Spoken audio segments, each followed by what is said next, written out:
অভ্যন্তরীণ বিভিন্ন সমস্যা সমাধান করে হযরত আবু বকর রাদিয়াল্লাহু আনহু বহির্বিশ্বের সমস্যাবলীর প্রতি মনোনিবেশ করেন। সেই সময় আরব ভূখণ্ড দুনিয়ার দুই পরাশক্তির দৃষ্টিতে কাঁটার মতো বিদ্ধ হচ্ছিল। পূর্ব দিকে ছিল পারসিক সাসানি সাম্রাজ্য, আর পশ্চিমে ছিল রোমান বাইজেন্টাইন সাম্রাজ্য। আরবদের সঙ্গে উভয় সাম্রাজ্যের পূর্ব থেকেই শত্রুতা ছিল। কয়েকবার তাদের মধ্যে লড়াইও হয়েছিল। পারসিকরা আরবদের প্রতি বিশেষ ধরনের শত্রুতা পোষণ করত।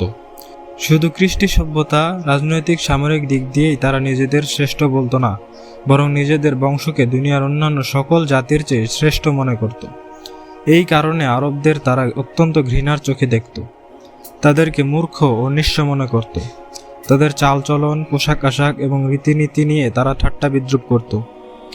ইসলাম আসার পূর্বে যেহেতু আরবদের শক্তিশালী কোনো ক্ষমতা ছিল না, বরং বিভিন্ন জায়গায় ছোট ছোট আমিরের জায়গির ব্যবস্থা কায়েম ছিল, এই কারণে পারস্য সাম্রাজ্য আরবের উপর বিভিন্ন ক্ষেত্রে নাক গলাত।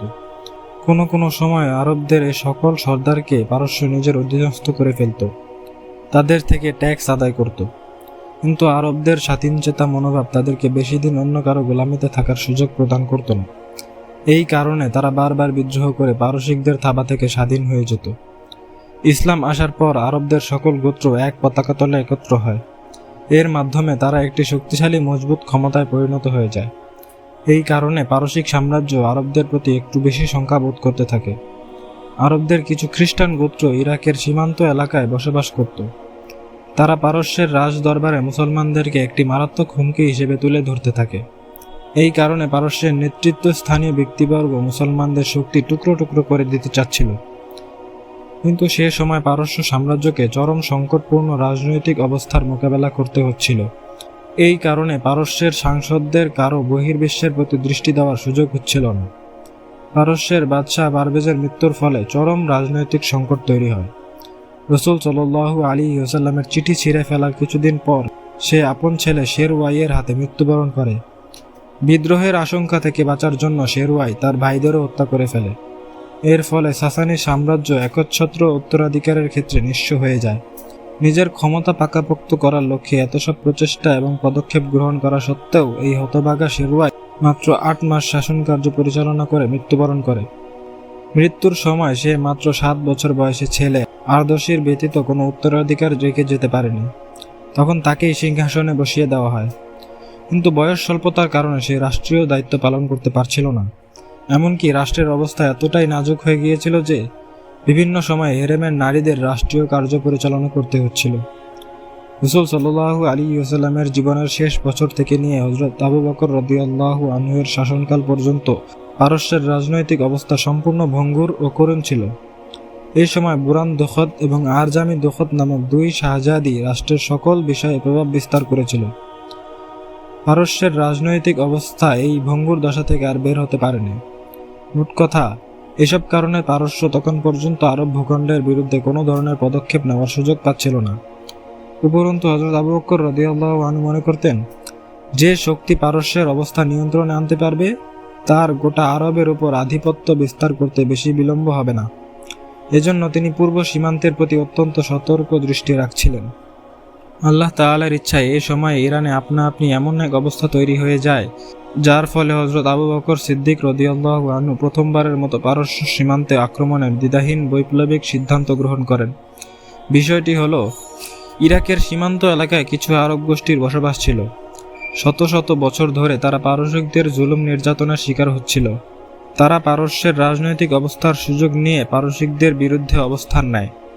এসব গোত্র ধর্ম পরিচয়ে খ্রিস্টান ছিল, কিন্তু তারা নিজেদের জন্মভূমিগত ব্যক্তিত্ববোধের কারণে পারসিকদের গোলামির জিঞ্জির চূর্ণ বিচূর্ণ করে দিয়েছিল। তারা আরবের সাথে মিলিত পারস্যের সীমান্ত প্রদেশ সাওয়াদে বিভিন্ন কর্মকাণ্ড পরিচালনা করছিল। এসব গোত্রের মধ্যে প্রতিরোধ ও প্রতিশোধের মানসিকতা তৈরির ক্ষেত্রে ওয়াইল গোত্রের নেতৃত্বস্থানীয় মুসান্না বিন হারিসা সাইবানির প্রধান ভূমিকা ছিল। নবম হিজরিতে মদিনায় এসে তিনি ইসলাম গ্রহণ করেছিলেন। তিনি তার সম্প্রদায়ের লোকদের নিয়ে পারসিকদের চৌকিতে গেরিলা হামলা করতে থাকেন। হযরত আবু বকর সিদ্দিক রাদিয়াল্লাহু আনহু তার এসব কর্মকাণ্ডের ব্যাপারে অবগত হলে তার খোঁজ খবর নেওয়া শুরু করেন। লোকেরা বলে, উনি হলেন মুসান্না বিন হারিসা। তিনি কোনো অপরিচিত ব্যক্তি নন, বরং একজন প্রসিদ্ধ, পরিচিত এবং উঁচুমাপের মানুষ। মুসান্না বিন হারিসা ভালোভাবেই জানতেন যে পারস্যের সেনাবাহিনীতে এখন আর আগের মতো শৌর্যবীর্য নেই।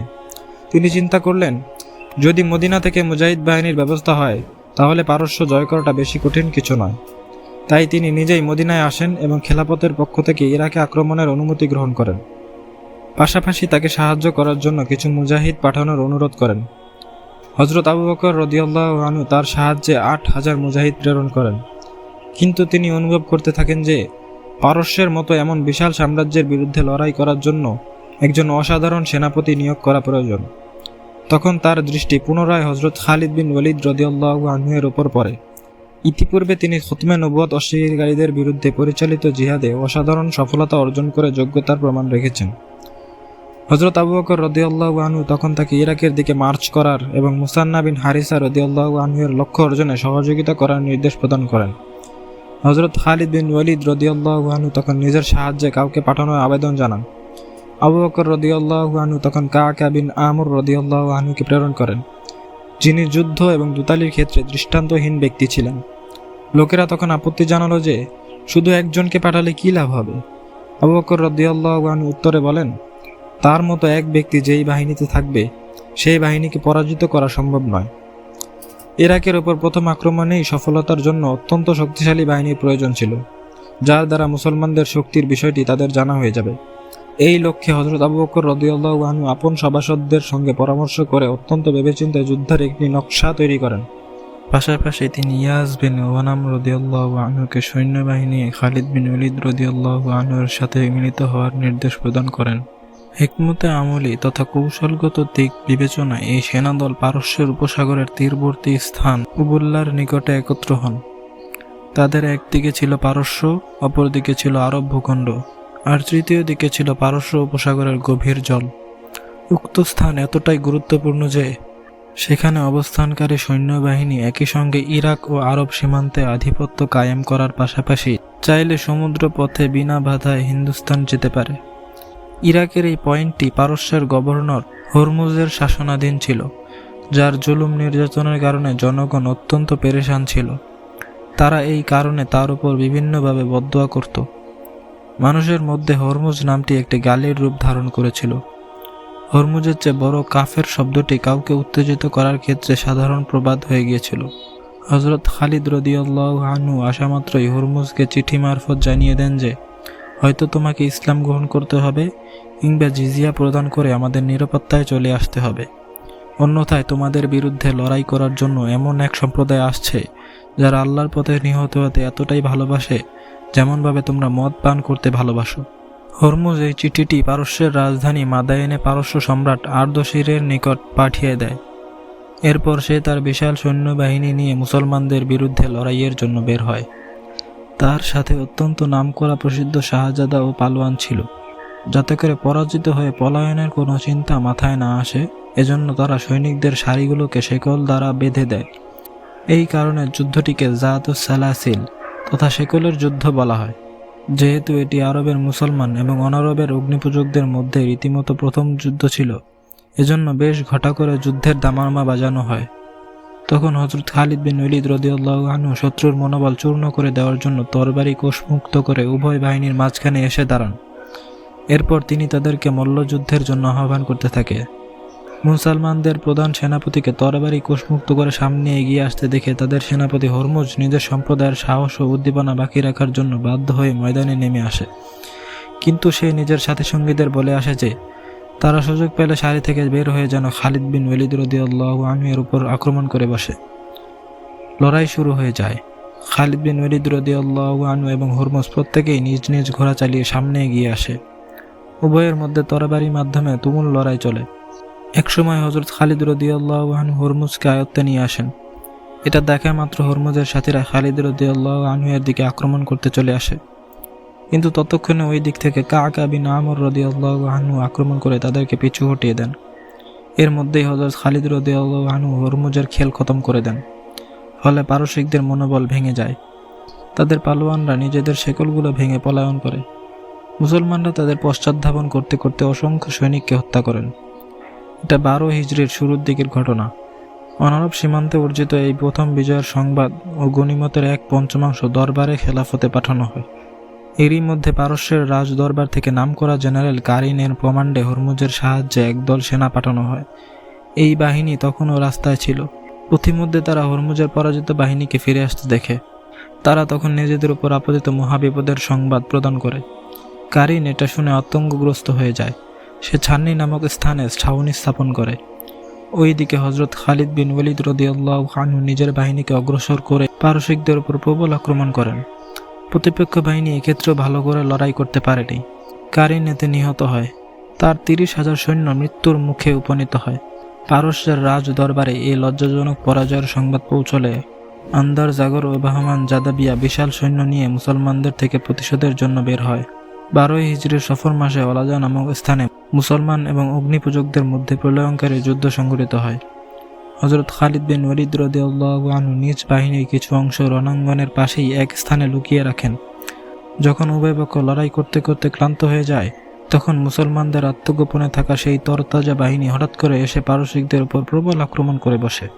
পারসিকরা এই অনাকাঙ্ক্ষিত আক্রমণে হিতাহিত জ্ঞানশূন্য হয়ে দিক বিদিক পলায়ন করতে থাকে। তাদের লিডার আন্দারজাগর পলায়ন করতে গিয়ে পিপাসার প্রচণ্ডতায় মৃত্যুবরণ করে। ইরাক সীমান্তে বসবাসকারী বকর বিন ওয়াইল গোত্র ছিল আরব খ্রিস্টান। তারা পারস্য সাম্রাজ্যের সমর্থক ছিল। ওলাজার যুদ্ধে তারা পারসিকদের সাহায্য করেছিল। হযরত খালিদ রাদিয়াল্লাহু আনহু তাদেরকে উচিত শিক্ষা দেওয়ার জরুরি মনে করেন। এই লক্ষ্যে তিনি ফুরাত নদীর দিকে অগ্রসর হন। এসব আরব খ্রিস্টান পারস্যের সিপাহসালার জাবানের বাহিনীতে যোগদান করে লড়াইয়ের জন্য বের হয়। হযরত খালিদ বিন ওয়ালিদ রাদিয়াল্লাহু আনহু শত্রুদের মল্লযুদ্ধের জন্য আহ্বান করেন। প্রসিদ্ধ খ্রিস্টান যোদ্ধা মালিক বিন কায়েস তার মোকাবেলার জন্য বের হয়। সে হযরত খালিদ রাদিয়াল্লাহু আনহু এর হাতে মৃত্যুবরণ করে। এরপর ব্যাপক আকারে যুদ্ধ শুরু হয়। এতে 70,000 পারসিক এবং আরব খ্রিস্টান নিহত হয়। তারা আমশিগিয়ায় তাঁবু গেড়েছিল। এখানেই তাদের রসদপত্র, অস্ত্রশস্ত্র, ঘোড়া, গাধা প্রভৃতি ছিল। তা সবকিছু রেখেই পলায়ন করে। হযরত খালিদ রাদিয়াল্লাহু আনহু তখন গনিমতের সম্পদ আয়ত্তে এনে তার 1/5 মদিনায় পাঠিয়ে দেন। লোকেরা ধন সম্পদের বিশাল ভাণ্ডার দেখে পেরেশান হয়ে যায়। হযরত আবু বকর রাদিয়াল্লাহু আনহু অনায়াসেই বলে ওঠেন, কোনো মা খালিদের মতো বীর সন্তান জন্ম দিতে পারে না। ফুরাত নদীর নিকটে আরব খ্রিস্টানদের পুরাতন একটা কেন্দ্র ছিল। মুসলিম বাহিনী অগ্রসর হয়ে সেটা ঘেরাও করে। শহরের বাসিন্দারা তাদের মোকাবেলা করতে অক্ষম হয়ে যায়। তখন তার নেতৃত্বস্থানীয় আমর বিন আব্দুল মাসিহকে সন্ধি বিষয়ে কথাবার্তা বলার জন্য পাঠায়। হযরত খালিদ বিন ওয়ালিদ রাদিয়াল্লাহু আনহু তাকে জিজ্ঞাসা করেন, যুদ্ধ চাও নাকি শান্তি? সে বলল, শান্তি চাই। আমর বিন আব্দুল মাসিহের খাদেম নিজের সাথে কিছু বিষ নিয়ে এসেছিল। হযরত খালিদ বিন ওয়ালিদ রাদিয়াল্লাহু আনহু জিজ্ঞেস করেন, তুমি এটা এনেছো কেন? সে উত্তর দেয়, যদি সন্ধির আলোচনায় আমি ব্যর্থ হয়ে যাই, তাহলে আমি নিজ সম্প্রদায়কে কিভাবে মুখ দেখাবো? তার চেয়ে বিষ পান করে যে মরে যাওয়াই ভালো। হযরত খালিদ বিন ওয়ালিদ রাদিয়াল্লাহু আনহু সেই থলের বিষ নিজের হাতে ঢেলে বলেন, যতক্ষণ পর্যন্ত সময় না হবে ততক্ষণ পর্যন্ত মৃত্যু হবে না। এরপর তিনি একটি দোয়া পাঠ করে সেই বিষ পান করে ফেলেন, কিন্তু এতে তার কোনোই ক্ষতি হয়নি। আমর বিন আব্দুল মাসিহ এই দৃশ্য দেখে হতবাক হয়ে যায়। সে বলে ওঠে, যতদিন পর্যন্ত মুসলমানদের মধ্যে তোমার মতো ব্যক্তিরা উপস্থিত থাকবে, ততদিন তারা যা ইচ্ছা তাই করতে পারবে। মোট কথা, হীরাবাসী বার্ষিক 1,90,000 দিরহামের বিনিময়ে সন্ধি চুক্তি সম্পাদন করেন। এটি 12 হিজরি রবিউল আউয়াল মাসের ঘটনা। মুসলমানরা স্থানীয় বাসিন্দাদের সাথে অত্যন্ত উদার ও আন্তরিকতাপূর্ণ আচরণ করেন। মুসলমানদের আচার ব্যবহার দেখে আশেপাশের জমিদার এবং নেতৃত্বস্থানীয়রা জিজিয়া দিয়ে মুসলমানদের অধীনে থাকার পথ গ্রহণ করে নেয়। গৃহযুদ্ধে লিপ্ত পারসিক রাজনীতিকরা পরস্পর মতানৈক্যে লিপ্ত থাকলেও মুসলমানদের বিরোধিতার ক্ষেত্রে সকলেই একজোট ছিল। সাম্রাজ্য সংরক্ষণের জন্য তারা অত্যন্ত আগ্রহী ছিল। তারা নিজেদের সিপাহসালার বাহমান জাদাবিয়াকে মুসলমানদের বিরুদ্ধে লড়াইয়ের অযোগ্য মনে করে তাকে বরখাস্ত করে। তার পরিবর্তে বেহরাম চবিকে দায়িত্ব দেওয়া হয়। বেহরাম চবি মুসলমানদের থেকে প্রতিশোধ নেওয়ার জন্য আপন ছেলে মেহরানকে সৈন্য দিয়ে পাঠায়। সে ইরাকের উত্তর দিকে আইনে তামারে শিবির স্থাপন করে। তার সাহায্যের জন্য খ্রিস্টান আরব সর্দার উকবা বিন আবু উকবা আপন গোত্রের সৈন্যদের নিয়ে সেখানে পৌঁছে। হযরত খালিদ বিন ওয়ালিদ রাদিয়াল্লাহু আনহু তখন উত্তর দিকে অগ্রসর হন। তিনি বিশাল রাস্তা অতিক্রম করে শত্রুর মোকাবেলায় আইনে তামারে পৌঁছে। যুদ্ধ শুরু হলে খালিদ বিন ওয়ালিদ রাদিয়াল্লাহু আনহু নিজেই খ্রিস্টান সর্দার উকবাকে আক্রমণ করেন। তখনই তার খেল খতম করে দেন। এটা দেখে শত্রুরা স্থির থাকতে পারেনি। তাদের বিপুল সংখ্যক সৈন্য পালিয়ে একটি দুর্গে আশ্রয় নেয়। তাদের সেনাপতি মেহরান ভীত সন্ত্রস্ত হয়ে পলায়ন করে। হযরত খালিদ রাদিয়াল্লাহু আনহু তখন দুর্গটি অবরোধ করেন, শক্তি ব্যয় করে তা জয় করে নেন, শত্রুদের পরাজিত করেন। এরই মধ্যে আরব ভূখণ্ডের উত্তর দিকে দাউমাতুল জান্দালে আরব খ্রিস্টান গোত্র বনু গাসসান, বনু তানুখ, বনু কালব মুসলমানদের বিরুদ্ধে প্রস্তুতি নিতে থাকে। হযরত আবু বকর সিদ্দিক রাদিয়াল্লাহু আনহু তাদের দমন করার জন্য হযরত ইয়াস বিন গনাম রাদিয়াল্লাহু আনহুকে পাঠান। তিনি একা যখন তাদের কাবু করতে পারছিলেন না, তখন খালিদ বিন ওলীদ রাদিয়াল্লাহু আনহুর থেকে সাহায্য গ্রহণ করেন। হযরত খালিদ রাদিয়াল্লাহু আনহু কালক্ষেপণ না করে সেখানে পৌঁছে যান। খ্রিস্টান আরবরা তাকে আসতে দেখে ঘাবড়ে যায়। তাদের সর্দার উকাইদির বিন মালিক তাবুকের যুদ্ধে খালিদ বিন ওলীদ রাদিয়াল্লাহু আনহু এর সাহসিকতা প্রত্যক্ষ করেছিল, তাই সে নিজ সম্প্রদায়কে সন্ধি করে নেওয়ার পরামর্শ দেয়। কিন্তু খ্রিস্টান গোত্রগুলো লড়াই করেই মৃত্যুবরণ করতে আগ্রহী ছিল। উকাইদির বিন মালিক তার সম্প্রদায়ের অবস্থা দেখে একাকী একদিকে চলে যেতে শুরু করে, কিন্তু রাস্তায় এক মুসলমানের হাতে সে মারা যায়। ওইদিকে আরব খ্রিস্টান সর্দার জুদি বিন রবিয়া এই সকল সম্প্রদায়কে যুদ্ধের প্রতি উদ্বুদ্ধ করে তোলে।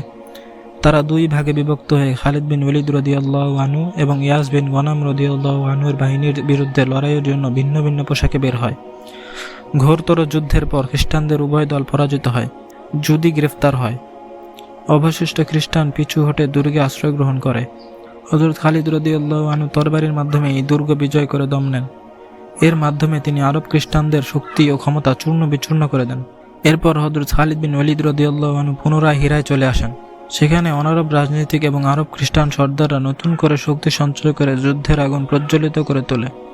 তখন খালিদ রাদিয়াল্লাহু আনহু মুসাইয়া, সান্নি ও জুমাইলের ময়দানে যুদ্ধ করে তাদের পরাজিত করেন। ফিরাজ অঞ্চলটি শাম, ইরাক এবং হীরার মিলনস্থল হওয়ায় অত্যন্ত গুরুত্বপূর্ণ ছিল। তা বিজয় করার জন্য 12 হিজরি জিলকদ মাসে হযরত খালিদ রাদিয়াল্লাহু আনহু সেনাবাহিনী প্রস্তুত করেন। শামের রোমান, ইরাকের অনারব এবং হীরার খ্রিস্টান গোত্রগুলো কেউই এই অঞ্চলটি মুসলমানদের কবজায় চলে যাওয়াটা সহ্য করতে পারছিল না। এই কারণে ইসলামী বাহিনী এসে পৌঁছলে পারস্য এবং আরব খ্রিস্টানদের পাশাপাশি রোমান সৈন্যরা মুসলমানদের মোকাবেলা করার জন্য কাঁধে কাঁধ মিলিয়ে দাঁড়িয়ে যায়। উভয় বাহিনীর মধ্যে শুধু ফুরাত নদী প্রতিবন্ধক ছিল। হযরত খালিদ বিন ওলীদ রাদিয়াল্লাহু আনহু প্রতিপক্ষকে নদী পার হওয়ার সুযোগ প্রদান করেন। উভয় বাহিনীর মধ্যে রক্তক্ষয়ী যুদ্ধ সংঘটিত হয়। যুদ্ধে সম্মিলিত বাহিনী মনোবল হারিয়ে ফেলে। পলায়নের সময় তাদের সামনে ফুরাত নদীর ঢেউ ব্যতীত কোনো রাস্তাই ছিল না, ফলে সম্মিলিত বাহিনীর প্রায় সকলেই মারা যায়। সংখ্যাটা ছিল প্রায় 1 লক্ষ। এই বিশাল বিজয় অর্জনের পর হযরত খালিদ বিন ওলীদ রাদিয়াল্লাহু আনহু এর মনে হঠাৎ বাইতুল্লাহ হজের আগ্রহ প্রবল রূপ ধারণ করে। এতে শুধু 2 সপ্তাহ কাটান। তার অনুপস্থিতিতে যেহেতু সৈন্যদের মধ্যে নেতিবাচক প্রভাব পড়তে পারে, এই কারণে তিনি কারো নিকট নিজের ইচ্ছা প্রকাশ করেননি, বরং বেশ গোপনে অত্যন্ত দ্রুতগতিতে আরব মরুভূমি পাড়ি দিয়ে মক্কা পৌঁছে যান। এরপর তিনি হজ সম্পন্ন করে অত্যন্ত দ্রুতগতিতে ইরাক এসে পৌঁছেন। কেউই তার এই হজ যাত্রার কথা জানতে পারেনি। হযরত আবু বকর রাদিয়াল্লাহু আনহু নিজেও এই বছর হজে গিয়েছিলেন, কিন্তু তিনি খালিদ রাদিয়াল্লাহু আনহু এর আগমন সম্পর্কে জানতেন না। মদিনায় পৌঁছে যখন তিনি বিষয়টি জানতে পারেন, তখন খালিদ রাদিয়াল্লাহু আনহুকে এক চিঠিতে বলেন, সাবধান, ভবিষ্যতে এ ধরনের কোনো ঝুঁকি না নেওয়া উচিত। খেয়াল রাখতে হবে যাতে তোমার মধ্যে ব্যক্তিগত স্বার্থের প্রবৃত্তি সৃষ্টি না হয়, অন্যথায় ক্ষতি হয়ে যেতে পারে। নিজের কোনো কীর্তির ব্যাপারে গর্ব না করা উচিত, কেননা এগুলো আল্লাহ তাআলার অনুগ্রহ, তিনি সর্বোত্তম প্রতিদান প্রদানকারী। এরপর তিনি হযরত খালিদ রাদিয়াল্লাহু আনহুকে তৎক্ষণাৎ ইরাক ছেড়ে শামের সীমান্তে চলে যাওয়ার নির্দেশ প্রদান করেন, কেননা এখন সেখানে তুমুল যুদ্ধের সময় চলে এসেছে। এখন তার সেখানে ভীষণ প্রয়োজন।